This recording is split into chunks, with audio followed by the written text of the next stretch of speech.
मेरी चिंता दिन प्रतिदिन बढ़ती जा रही है ताज जामवंत। अब और प्रतीक्षा सहन नहीं हो रही। मेरा धैर्य टूटता जा रहा है। पता नहीं हनुमान अब तक क्यों नहीं लौटे। मेरी आशंकाएं और बढ़ती जा रही है ताज जामवंत।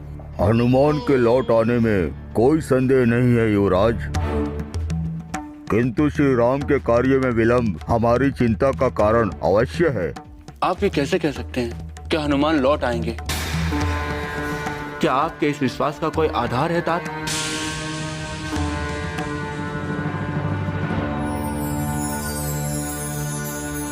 हो सकता है हनुमान किसी संकट में पड़ गए हों। हनुमान का कोई भी सत्य मुझसे छुपा नहीं है युवराज। श्री राम काज के लिए ही उनका जन्म हुआ है। पुनः बल, बुद्धि और विद्या में उनकी समानता करने वाला संसार में दूसरा और कोई नहीं है। ईश्वर करे तात कि हनुमान अपना कार्य सिद्ध कर ही लौटे। सच तो यह है कि हनुमान के बिना हम अधूरे हो गए हैं।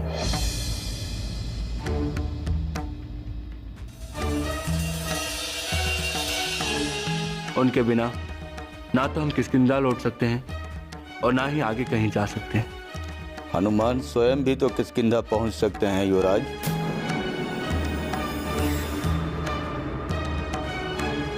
ऐसा कैसे हो सकता है? हनुमान हमें छोड़कर किष्किंधा कैसे लौट सकते हैं?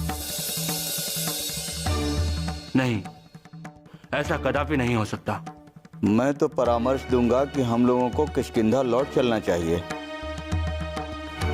हाँ युवराज, तार उचित कह रहा है। यदि हम लौट जाएंगे तो महाराज सुग्रीव की चिंता अवश्य दूर हो जाएगी। बंद करो ये प्रलाप। आप लोग महाराज सुग्रीव को नहीं जानते। यदि उन्हें पता चलेगा कि हम अकेले आ गए हैं तो उनका क्रोध और बढ़ जाएगा।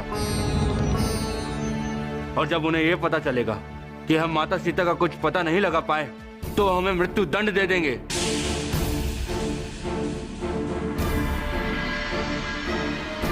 प्रश्न महाराज सुग्रीव के क्रोध का नहीं है युवराज अंगद। प्रश्न कार्य की असफलता का है। यही तो मैं भी कह रहा हूं तात। अब आप ही बताएं कि हनुमान के बिना हम कैसे किष्किंधा लौट सकते हैं?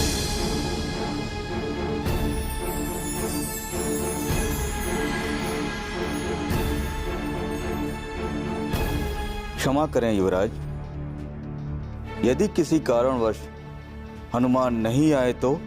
ऐसी अशुभ बातें मत करो तार। सारी सृष्टि में ऐसी कोई शक्ति नहीं है जो हनुमान का मार्ग बाधित कर सके। मैं जानता हूं तात, मैं तो केवल संभावना की बात कर रहा था। ऐसी संभावना व्यक्त करने की कोई आवश्यकता नहीं है।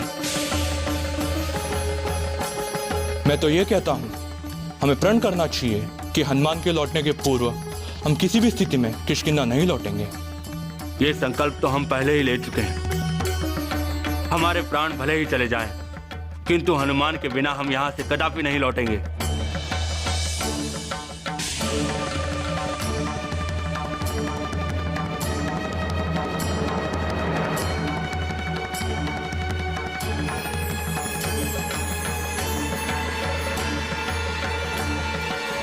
हनुमान आ गए, हनुमान आ गए।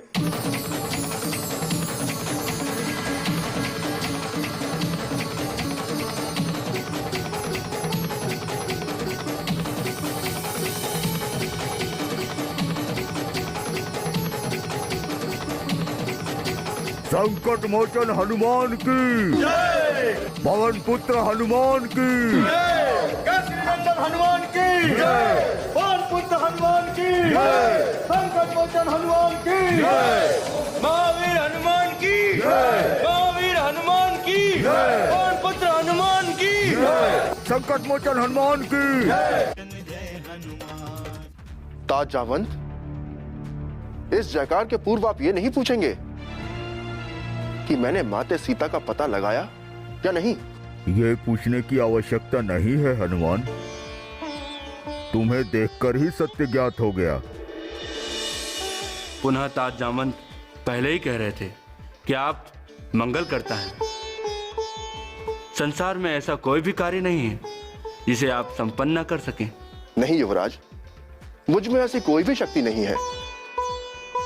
जो कुछ भी है वो सब प्रभु श्री राम के कारण है। सब उन्हीं की ही कृपा है। मैंने जो भी कार्य किया है वो दास भाव से किया है, और मुझे पूर्ण विश्वास है कि प्रभु में जिसकी भी आस्था होगी उसका कार्य अवश्य सिद्ध होगा। ये देखिए,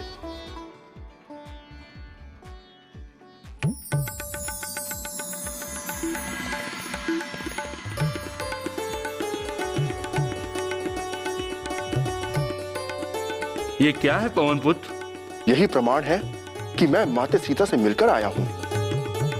क्या देवी सीता ने इस चूड़ामणि को भेंट स्वरूप दिया है? नहीं ताज जामवंत, इस चूड़ामणि को माते ने प्रभु के लिए स्मृति चिन्ह के रूप में दिया है। अर्थात ये चूड़ामणि? हाँ युवराज, जिस प्रकार प्रभु श्री राम ने माते के लिए अपनी मुद्रिका दी थी, वैसे ही माते ने भी प्रभु के लिए ये चूड़ामणि दिया है।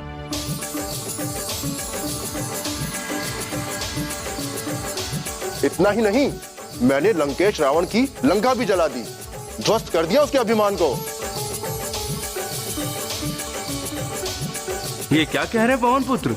हाँ युवराज, कई राक्षसों को यमलोक पहुंचा दिया। पूरी लंका का भ्रमण कर सारे भेद जान लिए उनके। आपने हमारी लाज रख ली हनुमान, हमारा जीवन धन्य हुआ। जब आप इतना कुछ कर ही चुके हैं तो क्यों ना हम लंका पर चढ़ाई करके माता सीता को ले आए।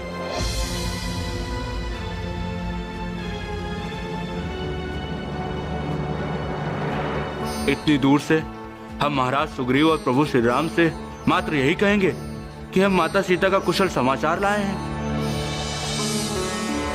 नहीं, ये ठीक नहीं लगता। यदि हनुमान हमारे साथ हैं तो ये कार्य कठिन नहीं है। नहीं हो राजंगद, ये उचित नहीं होगा। हमें जो कुछ कहा गया है उसी का अनुसरण करना होगा। महाराज सुग्रीव और श्री राम ने हमें केवल देवी सीता की सुधि लाने की ही आज्ञा दी थी। यही माता सीता की भी आज्ञा है ताज जामवंत। अब हमें बिना विलंब किए किष्किंधा के लिए प्रस्थान करना चाहिए और माता सीता की खोज का शुभ समाचार महाराज सुग्रीव और प्रभु श्री राम को सुनाना चाहिए। पुनः उनका जो भी निर्णय होगा उसके अनुसार जो भी करना होगा हम अवश्य करेंगे। अवश्य हनुमान, अब विलंब का कोई औचित्य नहीं है। हाँ, हम मार्ग में हनुमान की पूरी यात्रा का वृतांत भी सुनेंगे। ठीक है, पहले हम किष्किंधा ही चलते हैं। किष्किंधा चलना है? यह तो अति उत्तम विचार है। चलिए। जय श्री राम। जय श्री राम। जय श्री राम। जय श्री राम।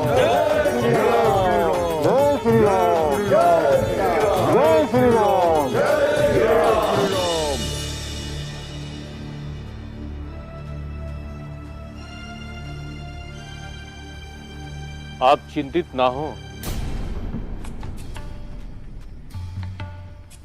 आपकी जय होगी श्री राम, अवश्य जय होगी। हमें कदापि निराश नहीं होना चाहिए। मुझे पूर्ण विश्वास है अंगद का दल शीघ्र ही शुभ संदेश लेकर आएगा। प्रतीक्षा की एक सीमा होती है वानरराज सुग्रीव।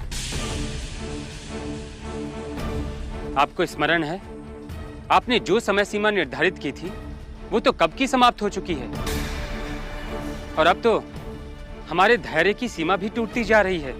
सुमित्रा नंदन, इस स्थिति में हम कर भी क्या सकते हैं?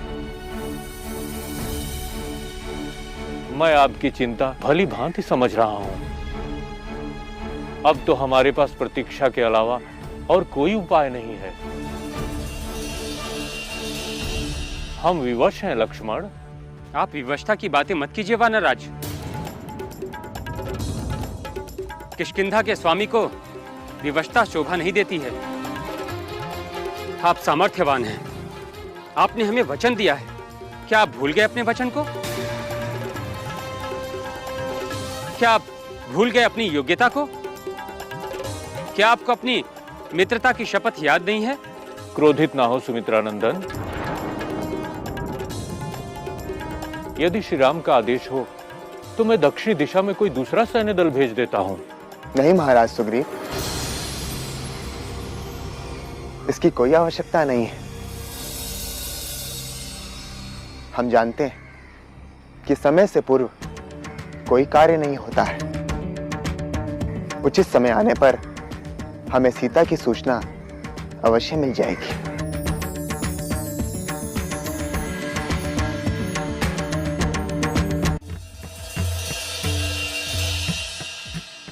माते सीता के मिलने के पश्चात मैंने राक्षसों को बहुत चिढ़ाया।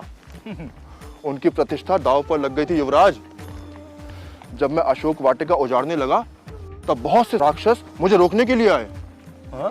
पुनः क्या हुआ हनुमान? होना क्या था, मैंने एक गदा चलाई और सारे राक्षसों का जीवन लीला समाप्त कर दी।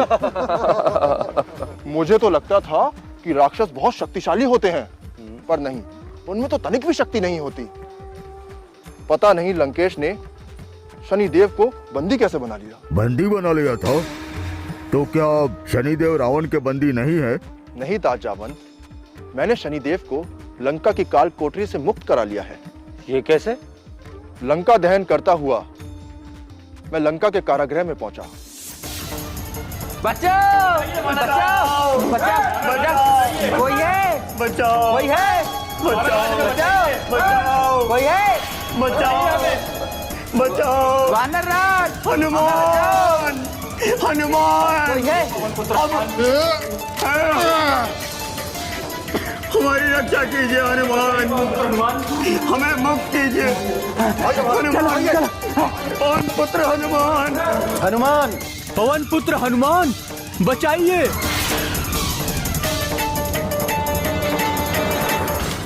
आप कौन हैं और यहाँ इस कारागृह में कैसे पहुंचे?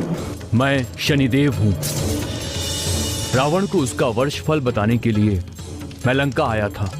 जब मैंने उसे कहा कि तुम्हारे जन्मांग में 7.5 है, तो ये सुनकर वह अत्यंत क्रोधित हो उठा और मुझे बंदी बना लिया। आप मुझे कैसे जानते हैं?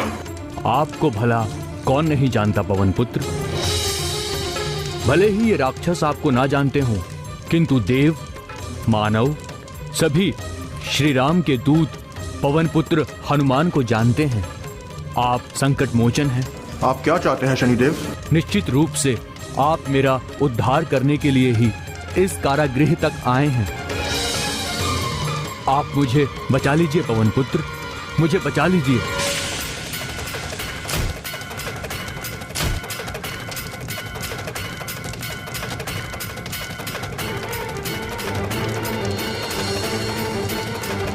आपकी जय हो पवन पुत्र, आपका कल्याण हो। आपके समस्त भक्तों को मैं अपने कोप से सदैव मुक्त रखूंगा, यह मेरा वचन है। पहले आप यहाँ से निकलें, अन्यथा अग्नि आपको अपना आहार बना लेगी। आइए। ठीक है।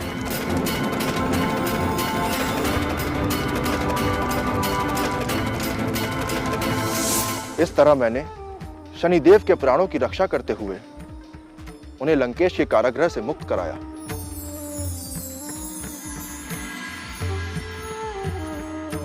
और उनका वरदान भी पाया।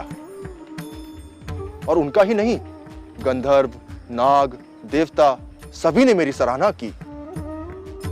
माते सीता का आश्चर्य तो देखने योग्य था। मेरी लीला देखकर उनके उदास मुख पर मुस्कान आ गई। अब उन्हें पूर्ण विश्वास हो गया है कि उन्हें शीघ्र ही मुक्ति मिल जाएगी।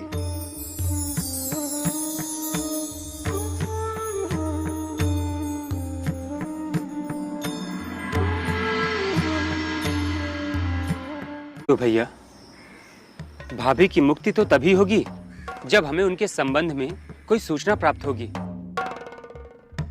किंतु अभी तक हमें कोई संकेत प्राप्त नहीं हुए हैं। वानर राज भले ही हमें कितने विश्वास दिलाएं, किंतु मेरे मन में कई आशंकाएं जन्म ले रही हैं। मन की गति बहुत तीव्र होती है लक्ष्मण। ये एक यंत्र है जो विभिन्न विचारों को जन्म देता है। ये विचार ही हमारे सुख और दुख का कारण होते हैं। पुनः हमें उन विचारों पर नियंत्रण रखना चाहिए जो विचार हमें दुख देते हैं या हमें आशंकित करते हैं। किंतु कब तक भैया?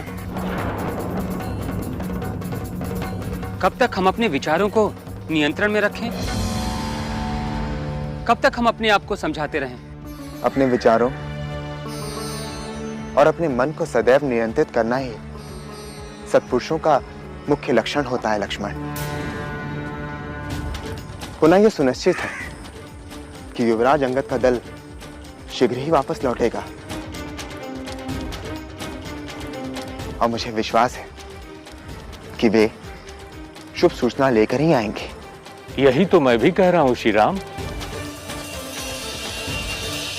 कि अंगद के दल में सभी योग्य हैं, इसलिए वो सभी अपनी योग्यता के अनुरूप परिणाम लाएंगे।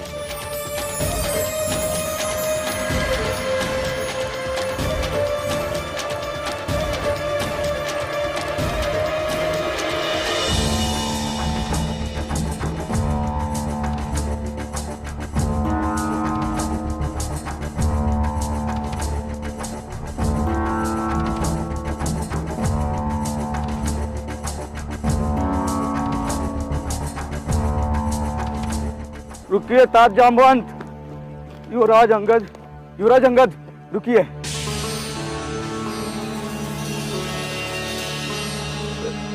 हम लोग किष्किंधा के सीमा तक पहुंच गए हैं। वो देखिए महाराज सुग्रीव का मधुबन दिख रहा है।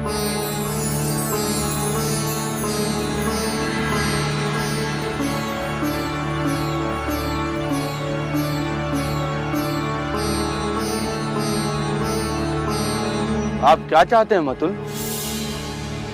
क्या आप मधुवन में विश्राम करना चाहते हैं? भूखे रहकर विश्राम का कोई अर्थ ही नहीं होता है युवराज। आप तो जानते ही हैं कि हमने कई दिनों से कुछ ग्रहण भी नहीं किया है। हाँ युवराज, भूख सहन करने की भी एक सीमा होती है। सच तो यह है कि हम माता सीता का पता लगाने के लिए भूख प्यास भूल ही गए हैं। अब तो हमारा कार्य सिद्ध हो चुका है, अब कैसी चिंता। युवराज चलो ढेर सारे फल खाते हैं, आपको भी भूख लगी होगी। हाँ, भूख तो लगी है।